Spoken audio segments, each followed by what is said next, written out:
Welcome to Change the World. It's today, Thursday, the 15th, I think, of May. And we haven't been really very much streaming the last few weeks because we were traveling and we could not just connect. So I'm happy to see you today and welcome to all the different channels, LinkedIn, YouTube, and please subscribe to YouTube, Instagram, and X, Twitter, as well as all the podcasts, Spotify, Apple, Amazon, and the rest of the world. Okay, we're trying to be accessible, but we also need you to be proactive and to be with us as soon as as much as you can.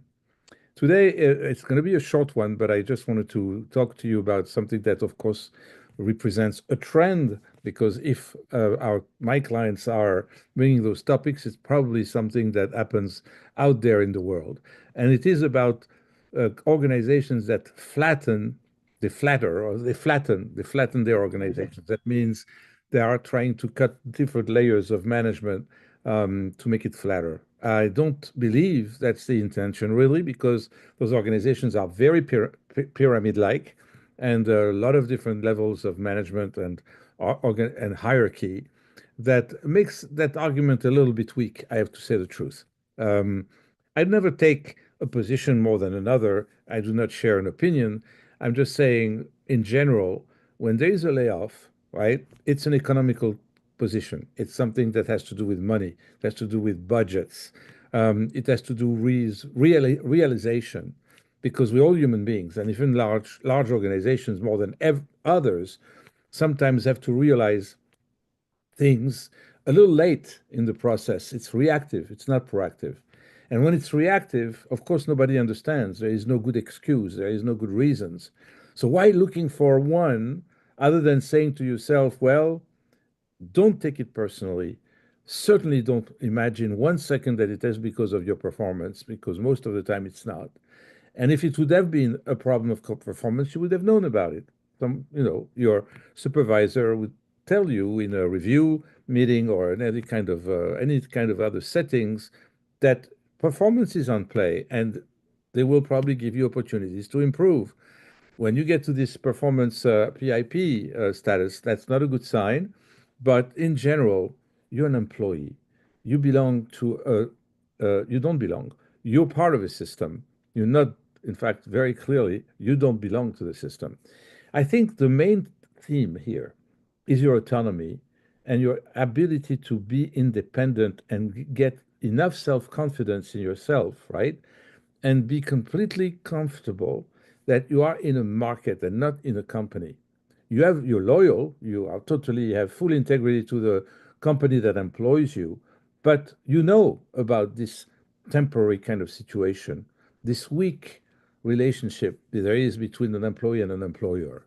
You can be 20, 30 years in the same organization, that happens to many of you, but most of you are not things that long, and you have to be always very aware that anything can happen anytime, especially those layoffs, and sometimes coming up, at a time when it's absolutely the least about being the right time or you not being prepared. If you would be prepared, if you would be totally, you know, online with the market and connected to it, you would not have any fear and you would go almost by the day. Nevertheless, it's a multiple kind of mindset, right? The first and foremost mindset you have is growth. You want to grow, you want the company to grow, and you come to contribute every single day. Or you go to the office or you do it from your computer, which is happening more and more. But these days, you're asked to go back to the office at least for a few days a week, or if not for the entire week, another trend out there. But what's important for you to understand and to finally get and internalize most than ever is that you're on your own. You are totally autonomous. That means that you have value. And when you have value, the only way you can really bring that value out there and evaluate yourself is to be always available to an interview or to look at where you can, apply for the next position. Or if, and especially this one, you have the proper network. and kept the relationships with your close people and connections that know you, have been working with you, for you, you've been working for, our referrals to you. That's the most important thing. And we talked about the personal board of directors. The personal board of directors is a group of a few people that are your best friends, people you trust and trust you, where you meet in a very formal way, once a month, once every other week, and you meet in, you meet if possible in person. You talk about you, your company, where you stand, the industry. You talk about different things wherever you want, but it's professional and it's career oriented. And when someone is laid off, you kind of help each other, or not only helping, someone is going to tell you something like, oh my gosh, you're available, I have a seat for you right here, I was waiting for that day that you would be available. They know you so well, and you have been connecting with them so well and communicate with them constantly, you have a good awareness, all of you, of the market and your value in the market. And that's what you need to do and assess all the time. Please make this part of your life, part of your day, of your weeks. Be proactive, always connected to the market, and do not, for that reason, be depressed, or especially when you're prepared and when you're ready, that you can always make a move with a very short kind of transition because you take care of yourself all the time. The companies understand that.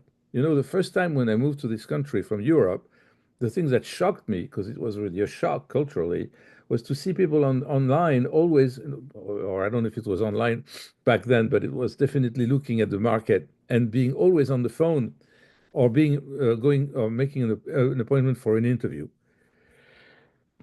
Excuse me. There's a lot of pollen around here, so I'm allergic to it. So, in a nutshell, that's the point I want to make. You're on your own and you are autonomous. You're, in fact, a traveling being, right, on this earth with your own value, your own experience, everything that represents you. You can be introverted, you can be very closed, not very social, but it doesn't matter. You have connections, you have relationships, you have your family, you have your friends. You're not alone. And don't isolate yourself if you are, because you have connections with people that you graduated with, your peers, with who you worked with. And again, all the different relationships that you could form in your life, do not disconnect. That's the point, and the secret sauce is because the culture calls for that disconnection. It's true. It's not a very loyal culture. No loyalty in friendship, in relationship. That's the thing that also shocked me, along my way, that I would work and have the closest relationship with my colleagues, whoever was working with me or for me in my team would be so close, so intimate. And then the day I leave, or they leave, boom, finished. We don't have any more connections. We are all in the same boat with this. We need to go against that trend because this is wrong. And we enjoy being in relationship with people. Personal board of directors, that's one thing. Your connections and reconnect with everybody that you did disconnected, that you really had a meaningful relationship with, that's another. Thirdly, evaluate and assess your value all the time and really go and explore the market and go through the process, even if it's necessary, through a whole cycle of interviews until you get a valuable offer on the table that maybe is your next promotion. If you don't have a promotion coming up for you in the company, which is another reason to look at the market, then you'll find that next position somewhere else. Sorry, I'm promoting an idea of being disloyal. No, not at all. I would love people to stay where they are. Everybody loves stability. That's a human thing. But the stability is not there, not in this kind of market we are today, and not in this kind of culture in the US, especially where we are today. This is a global program. I'm seen usually all over the place and all over the planet, but in the American culture, corporate America especially, this is a very volatile type of environment for a job.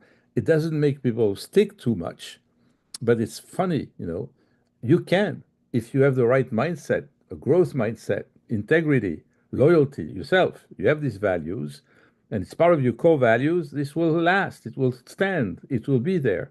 But if the company, that entity that employs you is not, Don't be afraid, don't be upset.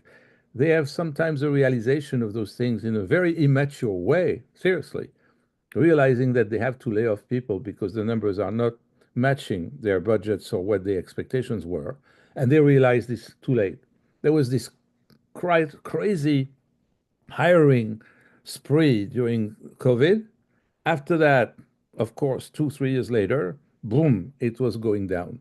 And in my lifetime, my career, over 30 years of a career, I can tell you the cycles. It's about 5 to 7 years, and then it would always drop. And I had those layoff situations several times, or being the one to lay off someone, but being laid off 3 weeks later, or lay off, and this pink slip going to your hands. If it's not enough to have this emotional experience and disarray once or twice in your life, if it's not enough for you to learn that it's not in your hands, but what is in your hands is your own destiny, that you are free to decide, that you are autonomous.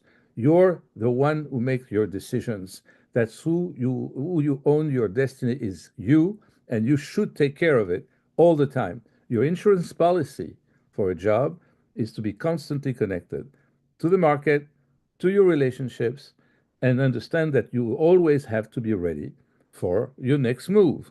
That's really very simple. But if you internalize that and you make it part of your life and of your day, I think your day meaning that it's part of your day. That means that you have some kind of a ritual, something is coming frequently in your schedule to do that job for yourself, to take care of yourself. It's not negotiable. It's time you need for yourself, and in that time you take for thinking, meditating, for making decisions, you need to integrate your career and to be totally always updated. That's all I'm trying to tell you. It's not prescriptive. You do whatever you want. But when I coach people that are in disarray, that are taking their handkerchief and they are crying because they lost their job or they lost someone in their team that was so precious for multiple reasons. DEI was one for a while. After that, other things. There is always a reason to understand that you're not in control of this kind of stuff when you work for a company. You'll be on your own. You would be an entrepreneur. You would be a business owner. That would be a totally different story. But you're an employee. I talk for those who are employees at any level of management, any level of employment. You are going to share the same common denominator, which is you own your own destiny and you're autonomous. So take this ownership, please, and let's meet again when we're going to talk about this probably several times over.